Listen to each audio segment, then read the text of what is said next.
जिस व्यक्ति की संतान नहीं होती उसका तर्पण और पिंडदान कौन करेगा? या जीवित रहते हुए वह व्यक्ति स्वयं कर सकता है क्या? ये सवाल है। देखिए व्यक्ति, आप सभी चैनल को सब्सक्राइब कर लीजिएगा। जो भी YouTube पर देख रहे हैं चैनल को सब्सक्राइब कर लीजिए और शेयर कीजिएगा। राधे राधे दोस्तों, स्वागत है आपका हमारे YouTube चैनल उषा भक्ति मार्ग में। बात करेंगे हम आज ऐसे व्यक्ति की जो कि पंडाल में आता है तो कहता है गुरु जी के हम जीते जी अपना पिंडदान कर सकते हैं। जैसे कि किसी के संतान नहीं होती तो इंसान सोचता है कि पता नहीं हमारे मरने के बाद किसी ने हमारा कुछ किया नहीं किया, तो इसलिए हम मरने से पहले ही अपना कुछ पिंडदान कर लें, अपने लिए जो भी धर्म का काम है वो कर लें। तो आइए दोस्तों इस विषय में देखते हैं कि गुरु जी उस व्यक्ति को क्या समझाते हैं। ये भी प्रश्न बहुत ही ज्ञानवर्धक होने वाला है, आप सबको ज्ञान प्राप्त होगा कि ये प्रश्न कैसा है और किसके लिए है, क्यों है। तो दोस्तों आइए देखते हैं आज का वीडियो। अपना पिंडदान जीते जी नहीं कर सकता। पिंडदान तब होता है जब कोई सन्यास ले ले, सन्यासियों का पिंडदान हो जाता है। बाकी हम गृहस्थ में रह करके जीते जी अपना पिंडदान नहीं कर सकते। हाँ, अपने लिए पुण्य कर सकते हैं, आप जितना पुण्य जी चाहे कर लें। पिंडदान फिर अब प्रश्न खड़ा है कि संतान नहीं है फिर कौन करेगा? तो आपका मित्र भी आपका पिंडदान कर सकता है।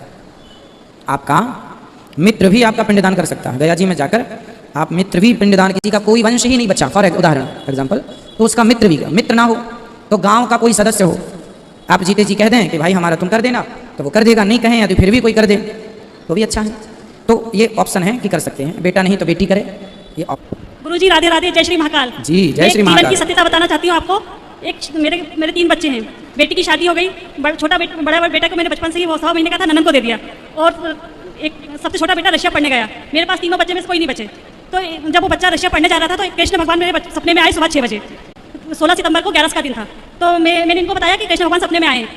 शाम को क्या हुआ, पंडित जी आए, मंदिर सामने मंदिर है, पंडित जी आए वो कृष्ण भगवान लेकर बड़े से, कहला इनको अपने घर में रख लो। तो मैंने मना कर दिया कि मेरे से सेवा नहीं होगी। तो इन्होंने बोला कि आज के दिन अपन पहली बार मुलाकात हुई थी अपनी, और आज 11 का दिन है, गोधूली बेला में अपने घर भगवान आ रहे हैं। वो भगवान ऐसे आए हैं जब से मैं बस वृंदावन, खाटू श्याम जी, कहीं ना कहीं कृष्ण की नगरी में जाती रहती हूँ। और मुझे अभी घर पर छोड़ के आई हूँ उनको। वो 10 दिन के लिए घर से बाहर जाते हैं हर साल, जन्माष्टमी से लेकर डोल 11 तक। वो पंडित जी ले जाते हैं उनको, वो वापस घर में दे देते हैं। मतलब ईश्वर की कृपा बता रही हूँ कि भगवान ने मेरे लिए बेटा बन के आए हैं, उनको बेटा मानती हूँ। बिल्कुल अच्छा, भगवान ही अपने, देखो भगवान ही बचे, बाकी कोई नहीं बचा। बेटा बेटी सब अपने काम में व्यस्त हैं, तो भगवान ही रहते हैं अपने पास। दास ने कुछ लिखा है आपके लिए, ये तो 2-3 साल पहले ही लिखे थे, अगर आपकी आज्ञा हो तो सुनाइए सुनाइए।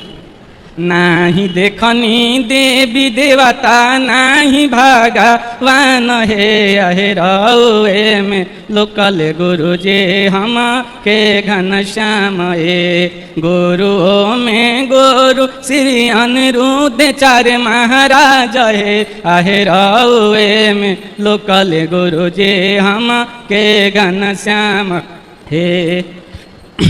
वाह सुंदर। ये कौन सी भाषा है ये? जी भोजपुरी भाषा है। देखिए कितनी सुंदर होती है भोजपुरी भाषा, बहुत प्यारी भाषा होती है, सुनने में अच्छी लगती है, समझ में भले ना आए अपने को, क्योंकि आती नहीं ना अपने को, इसलिए हमारे सुनने में भी बहुत अच्छी है। दादा गुरु की कृपा से उन्होंने कहा था हमको धंधा करना था, उन्होंने कहा था वैष्णव परंपरा पे करो, हमारा पूरा गांव भी वैष्णव है, तो अगर आपकी इजाजत हो तो सामने आकर। हाँ हाँ ले लीजिए, आ जाइए।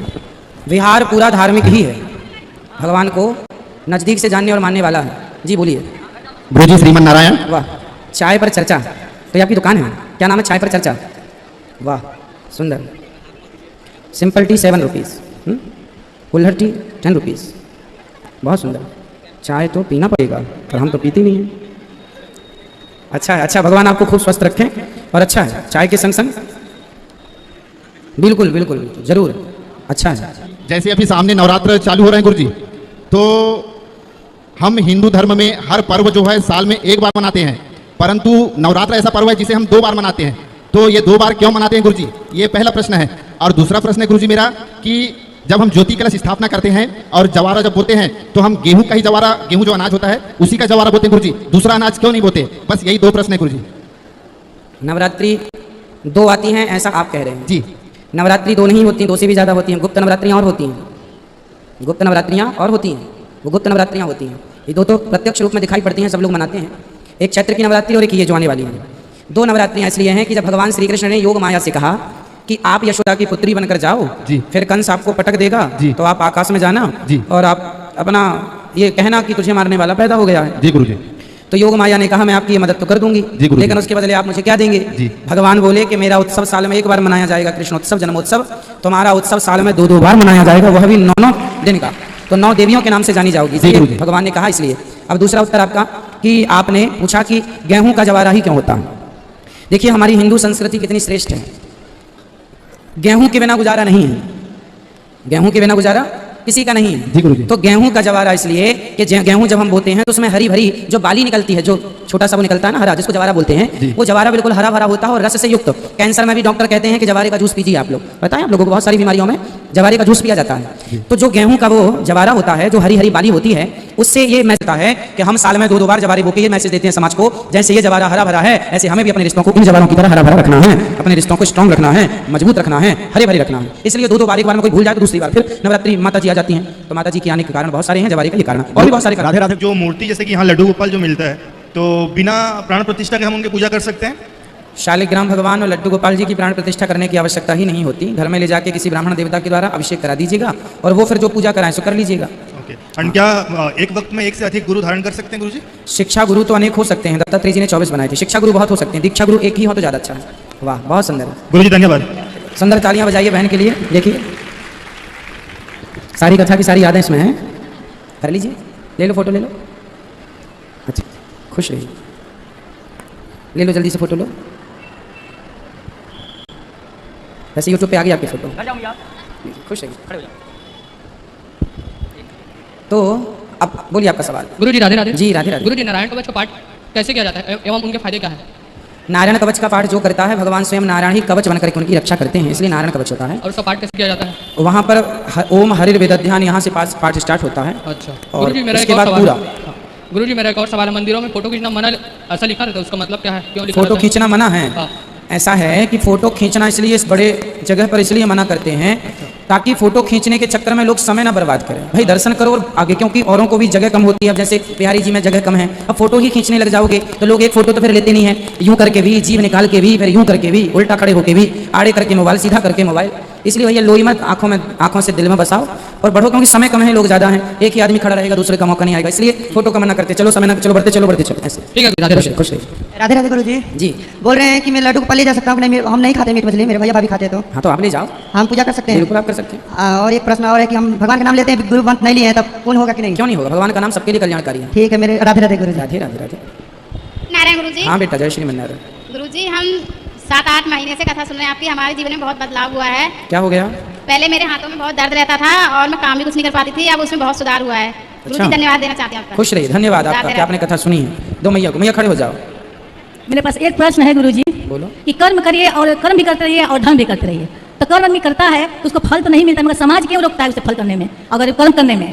कर्म करने का फल नहीं मिलता है, आप पूछ रही हैं? नहीं, कर्म करता है आदमी तो उसका फल तो मिलता ही है, हाँ। मगर समाज क्यों नहीं करने देता है उसको फल? समाज का काम है मुंह चलाना, चलाने दो ना। देखो ये दास अनिरुद्ध अपना कर्म कर रहा है, लोग कुछ भी कहें अपना करते रहो।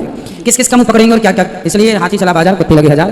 जब आदमी आगे चलता है तो भौंकने वाले बहुत मिल जाते हैं, ध्यान मत दिया करो। और कर्म में और धर्म में तो बताइए सर, ऊपर महल का दर्शन किए, नीचे प्रसाद पाए, बहुत अच्छा लगा सर। माताओं का दर्शन किया आपने? जी राधे। अच्छा लगा जी, जैसा सुना था यहाँ ऐसा है कि नहीं? जी सर। गुरुजी जय श्रीमन्नारायण। जय श्री मन्नारायण। जी, राधे राधे। राधे राधे। गुरुजी 5 साल पहले हमारी बहन गुजर गई थी, तो उनका श्राद्ध हम डाल सकते हैं? उनके बच्चे छोटे छोटे हैं। बिल्कुल। ठीक है गुरुजी, जय श्री राधे। खुश रहिए। अब जैसे किसी का कोई नहीं है, रिश्तेदार भी कर सकते हैं उनका पिंडदान, श्राद्ध इत्यादि रिश्तेदार भी कर सकते हैं। गुरुजी राधे राधे। राधे राधे।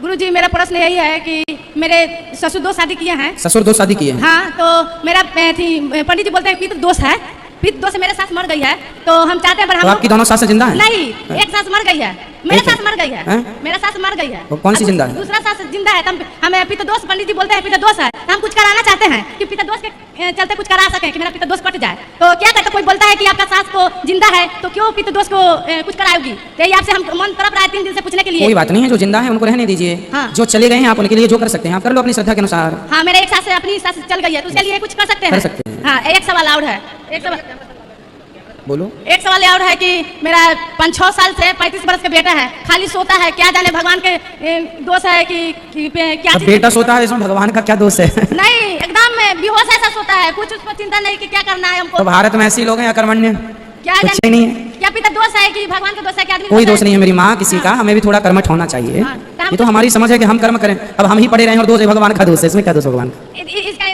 पिता दोष में कुछ कर सकते हैं? जो आपकी श्रद्धा मेरी माँ वो कर सकते हैं। यहाँ लिया माइक। राधे राधे गुरुजी। राधे राधे। गुरुजी आपने जो अपने मधुर वाणी से बांके बिहारी जी का जो रसपान करा रहे हैं हम लोग का, उससे हम लोग का जीवन धन्य हो गया। हम चाहते हैं कि इसी तरीका से आप लोग महाराज जी, आप लोग गुरुजी हम लोग का रसपान जो है बिहारी जी का पिलाते रहें। बिल्कुल। महाराज जी मेरा एक प्रश्न है, मैं पूछता हूँ कि राम नाम सत्य है कि नहीं? राम नाम तो सत्य है? इसमें कोई संदेह है? अच्छा एक मिनट, राम राम सत्य है। तो मगर मेरे बगल में एक पार्टी चल रहा था गुरुजी, समझ गए? तो एक पार्टी में एक सज्जन ने आया और दरवाजा पर राम राम करने लगा। तो राम राम करने लगा तो एक सज्जन उस शादी ब्याह की पार्टी से निकला, उसका क्या है, राम राम तुम क्यों कर रहा है? तो उस सज्जन ने बोला जो राम राम कर रहा था, कहा कि राम राम सत्य है इसलिए राम राम बोल रहा हूँ। उसको उसने गुस्से में मारने लगा, कहा राम राम सत्य क्यों बोला, यहाँ पार्टी चल रही, राम राम सत्य क्यों बोला, ऐसा क्यों, राम राम सत्य उसको मारने क्यों लगा? अज्ञानवश उनको ये लगता है कि केवल मरने पर ही राम नाम सत्य बोला जाता है, यही तो भ्रांति है। राम नाम तो सदा से अटल सत्य है, लेकिन लोगों को लगता है ये केवल मरने पर बोला जाता है राम नाम सत्य है। अरे राम नाम तो सदा से सत्य है। वही तो अब अज्ञान है, इस अज्ञान का क्या करेंगे? अज्ञानी लोग एलियन जैसा था गुरुजी। राम राम बोलने का तरीका दूसरा हो सकता है, सीताराम सीताराम बोलते रहिए, राम राम बोलते रहिए। अब वहाँ पार्टी चल रही है, वहीं जाके कोई बोलने लगा राम नाम सत्य है, तो वो मारे गई। राधे राधे गुरुजी। हाँ भैया। गुरुजी जैसे शादी होती है 10 तारीख की शादी है। सर्दी? नहीं जी, शादी? हाँ शादी जी। शादी हाँ 10 तारीख की फिक्स हुई है जी। किसकी? सवाल है जी। अच्छा ठीक है। जी जैसे 10 तारीख की शादी है, वो पूरा दिन जी 10 तारीख को माइक तो मुंह में लगाओ, पास में है। 10 तारीख को जी पूरा दिन नाचन गान में निकालते हैं, फिर वे जो फेरे हैं वे जी 11 तारीख को, वो ठीक है कि जी गलत है? अब पंडित जी जो मुहूर्त देख के बताएंगे शादी का, वो उसी समय पंडित जी मुहूर्त करवाएंगे ना जी, ऐसे बोलते हैं जैसे 10 तारीख को फेरे हैं और तब फिर वो अगले 12 बजे के बाद अगला दिन शुरू हो जाए। हाँ 12 बजे के बाद जो अगला दिन होता है ना भैया, वो इंग्लिश में होता है। हम सनातनियों के तो सूर्योदय होते ही नया दिन स्टार्ट होता है। हमारे यहाँ 12 बजे के बाद नया दिन चालू नहीं होता, ये तो इंग्लिश में है। बाकी 12 बजे के बाद नया डेट, हमारे यहाँ डेट नहीं होती है, हमारे यहाँ तिथि होती है। और तिथि सूर्योदय के बाद ही अदली बदली जाती है, मतलब वो तिथि पहले भी बदल जाती है पर करेक्ट 12 बजे नहीं बदलती। कोई तिथि कभी 4 बजे तक ये तिथि चलती है, कभी 8 बजे तक चलती है। वो पंडित जी सब बताएंगे, इसलिए पंडित जी को मुहूर्त दिखा के शादी का डेट निकाल के उसी डेट पे फेरे पड़वाते हैं। तारीख पे मत जाओ, तिथि पे जाओ। धन्यवाद गुरुजी। राधे राधे। हमारे सनातन में तारीख नहीं है, हमारे यहाँ क्या है, जोर से हम लोग क्या मानते हैं, तिथि। तिथि महत्वपूर्ण होती है, तारीख नहीं।